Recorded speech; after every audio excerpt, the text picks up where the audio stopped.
महाराष्ट्रातील भाजपच्या पराभवाची जबाबदारी स्वीकारत देवेंद्र फडणवीसांचं उपमुख्यमंत्रीपद सोडण्याचं सूतोवाच, केंद्रीय नेतृत्वाला पदातून मोकळं करण्याची विनंती करणार देवेंद्र फडणवीसांचं पत्रकार परिषदेत वक्तव्य।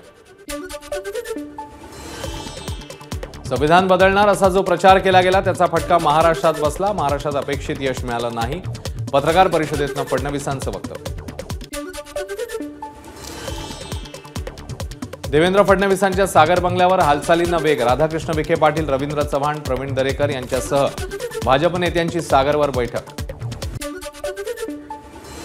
भाजप नेत्यांकडून फडणवीसांची मनधरणी करण्याचे प्रयत्न सुरू, मात्र जबाबदारीतनं मुक्त करा या भूमिकेवर फडणवीस सध्या तरी ठाम असल्याची माहिती। मुख्यमंत्री एकनाथ शिंदे यांची फडणवीस यांच्याशी फोनवरून चर्चा, फडणवीसांनी घेतलेल्या निर्णयासंदर्भात फोनवरून बातचीत केल्याची माहिती। निवडणुकीसाठी सगळ्यांनी मिळून काम केलं, त्यामुळे यश अपयश सगळ्यांची जबाबदारी। अजित पवार, फडणवीस आणि मी एकत्र काम करणार आहोत, एका पराभवाने आम्ही खचून जाणारे नाही, मुख्यमंत्री शिंदेंची प्रतिक्रिया। ठाण्याचे माजी खासदार राजन विचार यांनी घेतली मातोश्रीवर उद्धव ठाकरेंची भेट। नाशिकचे नवनिर्वाचित खासदार राजाभाऊ वाजे मातोश्रीवर, उद्धव ठाकरेंची घेतली भेट। राष्ट्रवादी काँग्रेस शरदचंद्र पवार पक्षाचे प्रदेशाध्यक्ष जयंत पाटील यांनी मातोश्रीवर जात घेतली उद्धव ठाकरेंची भेट। नवी मुंबईत पदवीधर मतदारसंघातनं महायुतीत बनाव, दीपक सावंत आणि संजय मोरे यांच्याकडून अर्ज दाखल, याबाबत पक्षाचे वरिष्ठ निर्णय घेतील तो मान्य असेल, संजय मोरेंची प्रतिक्रिया। नाशिक शिक्षक मतदारसंघासाठी निवडणूक लढवण्याची इच्छा होती, मात्र उद्धव ठाकरेंची चर्चा झाली, आता अर्ज भरणार नाही, ठाकरे गटाच्या उपनेत्या शुभांगी पाटील यांचं वक्तव्य।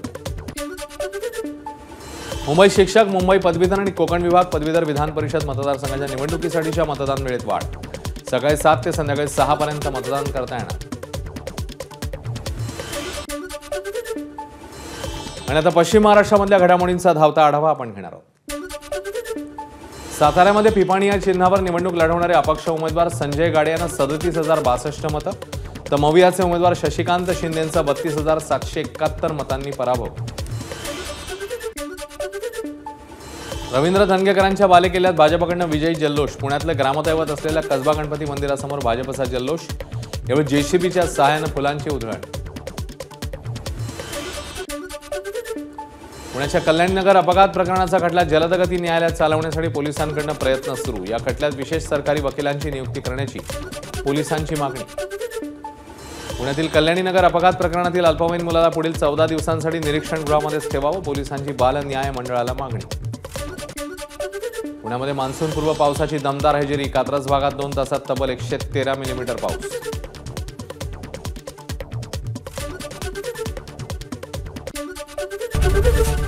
एबीपी माझा, उघडा डोळे बघा नीट।